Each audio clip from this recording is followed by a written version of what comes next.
On the show today, we have Andrew Martin from Inver Hills Community College.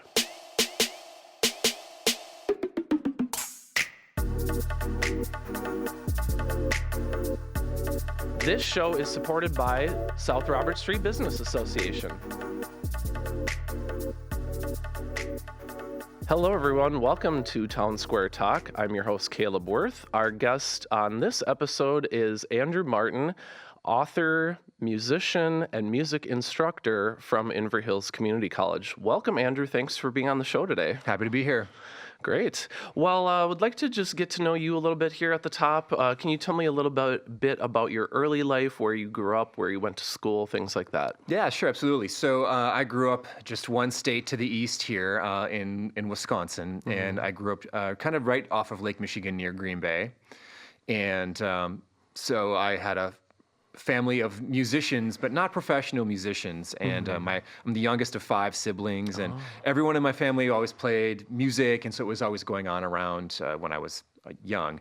And my father, who's not a musician, mind you, but a music lover anyway, has this unique ability that some musicians have called perfect pitch, and which, for those who don't know, it's this ability to recognize any pitch at any time from anywhere. So he doesn't need reference pitches, or did. My father was deceased in 2019. But so you could just randomly say, "Hey, Dad, sing me a B flat," or something like that, and he could do it.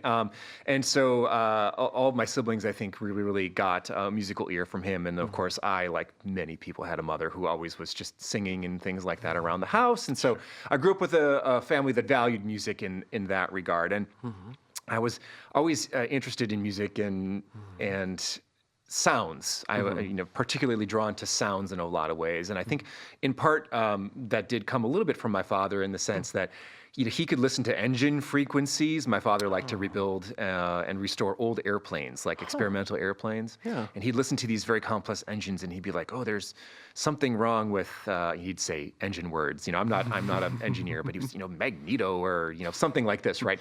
And I didn't really think anything of that as a kid very much. Just that that was the way that you heard things. But I was always drawn towards sounds, and I was obviously thinking about music when I was growing up. But I was also a kid, and I was into sports and things like that. And I didn't really start getting pretty serious about music as a career vocation until I was in high school and just a little bit later.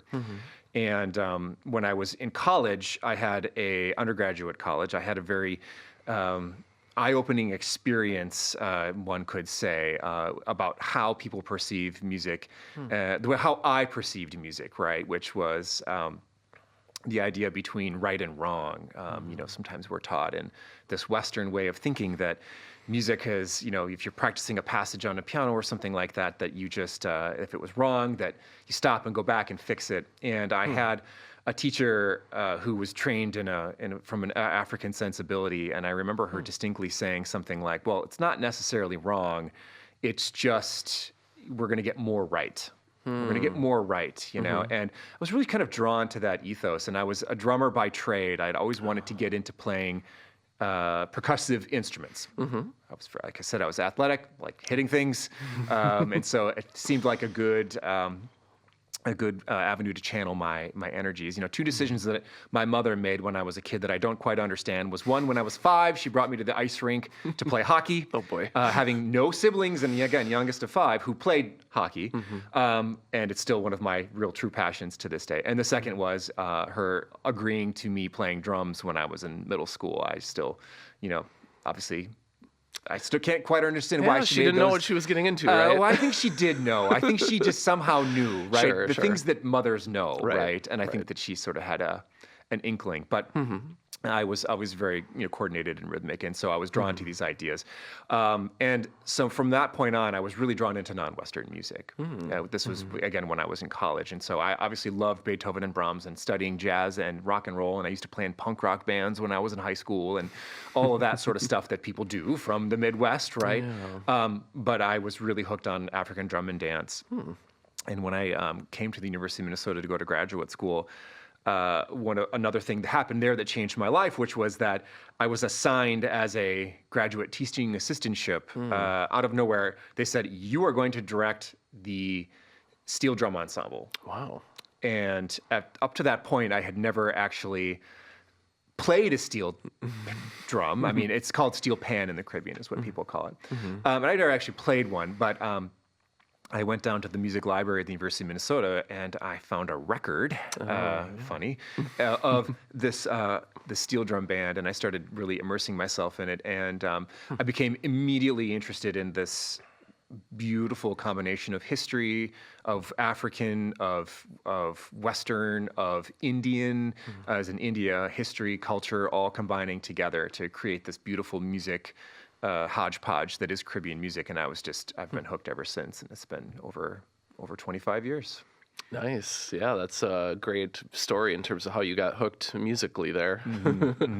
Well, and I understand that you did an academic fellowship in Germany. Can you tell me a little bit about that experience? Yeah, sure. So in the early 2010s, I guess, somewhere in that range, I had the opportunity of spending the summer in Germany at the Osnabrück University, and they had a pop music research institute there. And I was already at that point fully hooked in Caribbean music. And what I wanted to learn more about, or how to do better, was to talk about popular musics. And I say popular, I mean, whatever that is globally and whatever that means to you. Because in some places, pop music is, a local high life band, and in some places it's Taylor Swift, right? I mean, this is a very wide-ranging descriptor of what music could be. But I wanted to understand how to analyze and understand on a intellectual level as well as a cultural level popular musics that wasn't just based on Western perspectives. And oftentimes in the academy in the United States, whether you want to call that the university or K-12 education, we look at teaching popular musics as if we were teaching Mozart or Beethoven or Brahms, right? And that the contexts are different. And what makes Michael Jackson a genius is not the same thing that makes Mozart a genius, even though, to me, they are the only comparison, or not the only, but perhaps the two best comparisons of one another. Mozart was just born to put on this earth to do what he did. One of the unique things about Mozart's music is we don't have drafts. He just sort of fully wrote out these compositions. And if you look at, similarly, recordings of Michael Jackson from the 60s when he's 10, 11, 12 years old, he was able to do the things that he was able to do just innately, right? And so I wanted to understand those things and how to talk about them as equally important, right? And so one of the things I learned when studying in this institute was from these amazing scholars from all over the world who were doing just this. And these were people that were from Germany or from the UK or from Asia, who were from Africa. And they were talking about, well, this is how we study popular music where we're from. And so it gave me this really unique aspect. And to me, it's been invaluable because when I go to my students at Inver Hills Community College, which starting in the fall of 2027 will be known as Minnesota Valley College, because Inver Hills and Dakota County Technical College are merging together. When I bring this, when I'm working with my students, I'm not working with just white Anglo-Saxon Protestant, typical Midwestern, Norwegian, whatever you want to say, your stereotype of what Minnesotans is. I've got students from all over the world. Some of them are musicians, some of them are not. Some of them are Muslim, some of them are Christian, some of them are nothing. And they come from all over the place. And for me to meet them and to really help embrace that study of music from a variety of different cultural aspects, I think is really useful and important. It's one of the things that that in studying that in 2010, 2011 has really guided me since. Yeah, that's great. You're able to really teach and interact with a wide variety of students from a wide variety of backgrounds. That's amazing. And we can't ignore where we're from. Yeah. Right? I can't change my parents and I can't change my experience. But what I'm trying to do as a scholar and as a musician is to understand, open up, and listen to others' perspectives. And of course, as the adage goes, the more I do that, the more similar we all are in a variety of ways. But I do feel that for the students, certainly, and for my own work as a musician, it's really been a very enlightening and appreciative experience. Yeah, absolutely. Well, Andrew, can you tell me a little bit about your path to Inver Hills? How did you end up as an instructor there? Absolutely. So when I was in graduate school, I did things that graduate students do. I will back up and say that I was very lucky that I've known since I was in high school that I wanted to be a college professor. This was the specific angle of life vocation that I wanted to get into. I wanted to be someone who was a musician, who was a scholar, because I love history and I love researching things and learning new things. And I love teaching. So I wanted to be able to balance all three of those things. And when I was in graduate school, teaching was part of the expectation, as in, for your tuition remittance, you had to teach and things, and I really enjoyed that aspect of it. And I took the opportunity to do it at any point that I could. And then I did some adjunct teaching for a variety of colleges in the area, University of Wisconsin-Eau Claire, and I adjunct taught at Viterbo College in La Crosse, Wisconsin, and then Concordia University, St. Paul, and so on. And while I was finishing my PhD dissertation, I was lucky enough to apply there was a position at Inver Hills, and the position was for just an open position for musician. It was a tenure track faculty. And I went in there and had to make the case that you should hire me because of all of these things I do with non-Western musics. And they took a chance on me, and then I was able to get that position and finish my dissertation, and that was 19 years ago. So this is my 19th year at Inver Hills, and once there, I got and still have very well and continued support from the administration at the college. So I was able to start an African drum and dance ensemble there, and I was able to start a steel band there. The African drum and dance ensemble I did start 19 years ago, and the steel band I started about 15 years ago. Oh, okay. So then in terms of courses that you're teaching, those are the main ones? No. So I do a lot of courses in music appreciation and music analysis. And so if you want to learn music theory, if you want to learn music history from a variety of perspectives, so Western history, non-Western history, this type of stuff. I do a little bit with the music industry things like, I guess academic courses in music business, that sort of thing, as well as a little bit of the audio tech stuff. And we have a variety of other wonderful adjuncts at Inver. So if you wanted to, take lessons in piano or whatever, choir, string or whatever it may be, you can certainly do that. So we have lots of music classes that are of wide appeal for the general population for, say, gen eds that you're going to transfer on to wherever you're going next. And then we have some things that are more musically specific in terms of music, like I said, fundamentals theory, harmony, that kind of thing. So, and I teach, depending on semester, just a wide variety of things in addition to those musical ensembles. Got it. Yeah, it sounds like quite a variety of course options and opportunities for the students to pick from. Absolutely. We're trying to keep it really diverse to meet the students in our diverse student population. Nice. That is great. Well, it is time for us to take a break. We will be right back.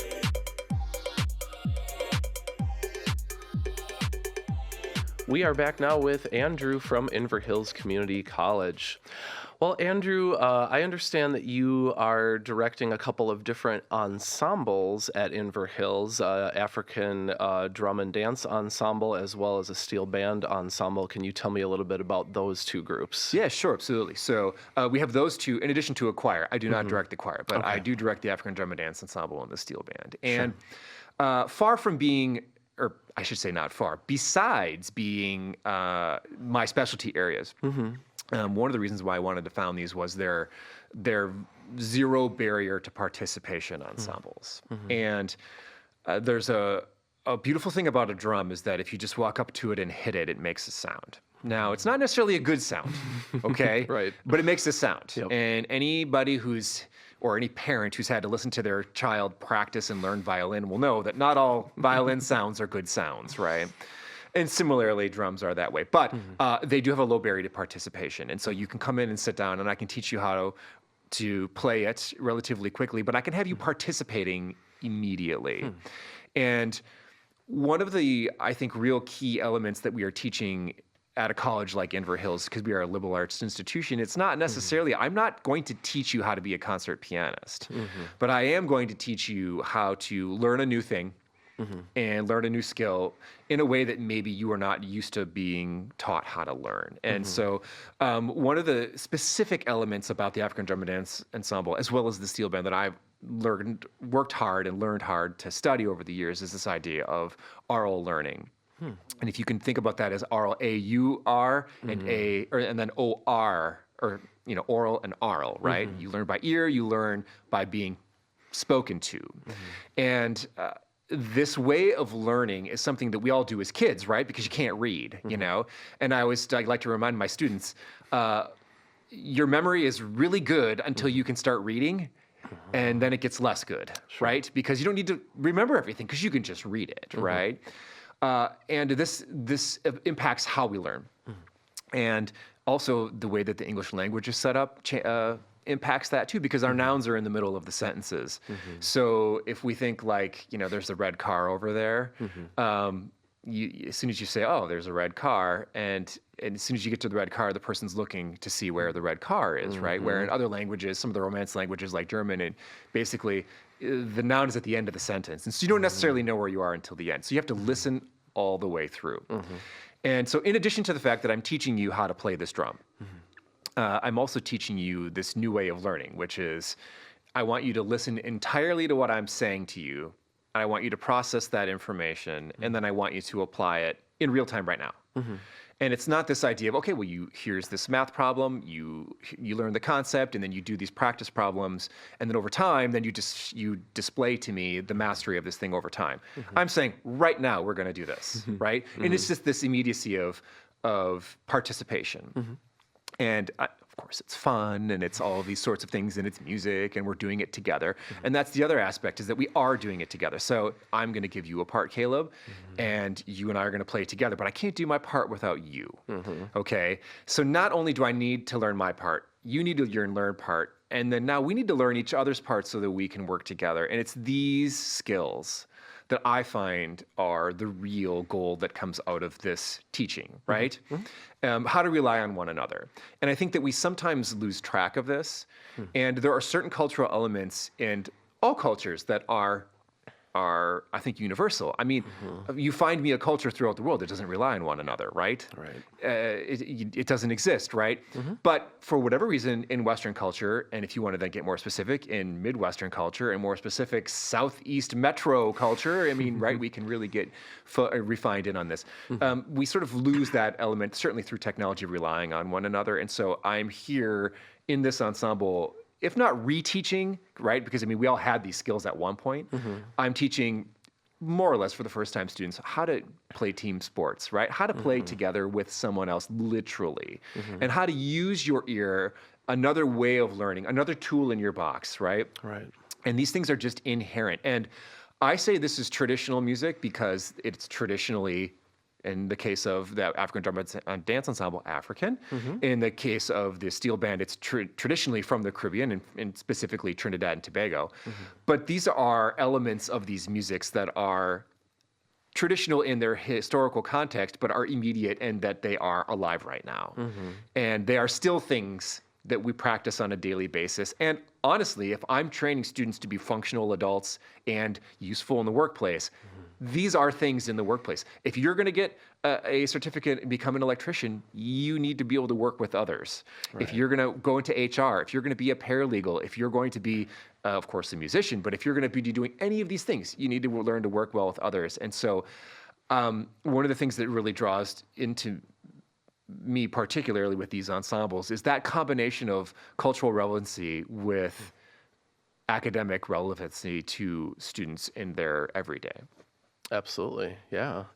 Well, I'm curious also, I understand you've done some research on Trinidadian, that's kind of a hard word to say, steel bands and panis that are outside of Trinidad and Tobago. So can you tell me a little bit about that research? Yeah, absolutely. A lot of my work focuses on, in this case, steel bands and Trinidadian music, but the elements and the outside forces that impact them, right? And so this idea that right now, if you go to Disney World, or if you go to even the Great Wolf Lodge next to the Mall of America, or even the Mall of America, you're going to hear Caribbean music and you're going to hear steel pan, right? And the influences that influence that music are not just Caribbean, because what does that even mean, right? I mean, it's Western influence, it's African influence, it's Indian influence. And so one of my research areas is to help study and connect that element of globalization, which has always been there before that word globalization was very chic, with what is historically happened and what is happening right now. And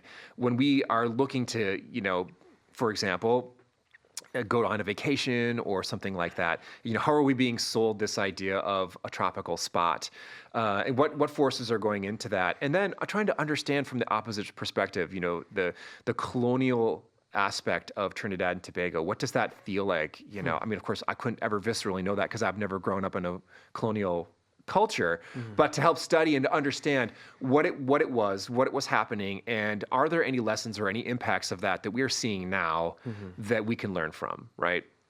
And so I'm very fascinated in documenting that. And of course, particularly the American role in all of this. I'm trying to understand my own heritage's participation in these things and what that looks like historically and what it means going forward. Yeah, so it sounds like you've kind of gone deep into the research of these instruments, but what, I guess, initially drew you in terms of your interest in the first place to these instruments? Yeah, well, so as I mentioned, I had seen steel pans before I was in graduate school, but Sure. What struck me was the unique combination that the steel pan has, which is that it is a combination of African-based rhythms with Western-based harmonies. And I thought it was this amazingly unique blend of both things, right? Rhythmically, the African music ensemble is far and away more complex than a Western music ensemble. That's just its developmental process. This isn't just sort of a debatable fact, right? It just sort of is. And so studying West African music is studying rhythmic complexities of the highest echelon. But African musics haven't pursued the same level of harmonic development that Western musics have. And so coming from a person who's studied both traditions, because I studied African drum and dance before I got to the pan, once I got there, it really struck me as just a really interesting, unique combination of both of those things. And the fact that in my ensembles right now, I can play musics that are Latin American, that are African, that are Western classic, that are Western pop musics. I mean, we play, Miley Cyrus just as much as we play calypso or something to that effect. Sure. I was really drawn to the diversity and the richness of those combined cultures and histories. And I've always seen these things as a historian interrelated, and now musically and culturally to see them come together has just been a really rewarding and really compelling area of research for me. Yeah, definitely. It's interesting to hear about the history and culture combining with the methodology, so to speak, in terms of playing the instruments. Yeah. And I had this aha moment when I was in graduate school, and I discovered that the U.S. Navy had a steel band from 1957 until 1999. And one of the guys that helped found that steel band was Pete Seeger. And I came across during this research these letters from Pete Seeger to this decorated Navy admiral. And in these letters, this Navy admiral was explaining to Pete Seeger how he used a steel band as a diplomatic tool to help work with all of the various components of his diplomacy role as in his outpost in the Caribbean. This admiral was stationed in Puerto Rico, and he had to go through to the Dominican Republic and to Cuba and to Central South America as like a diplomat of the U.S. government. And he would bring a steel band along to help with his diplomatic missions. And I just thought that was so fascinating. And then I started looking at the dates of these letters, and it was during the HUAC trials of Pete Seeger's House Un-American Ethics Committee. So here Pete Seeger he was on trial for being a communist / un-American, and he was regularly corresponding with this Navy admiral, talking best strategies about how to use Caribbean music to promote American diplomacy. And I was just so fascinated by the juxtaposition of all of that. And I had to really just know more about all of this. And so that kind of took me in an area of research that I found very, very, very fascinating. Yeah, that is fascinating. Well, thanks for sharing that.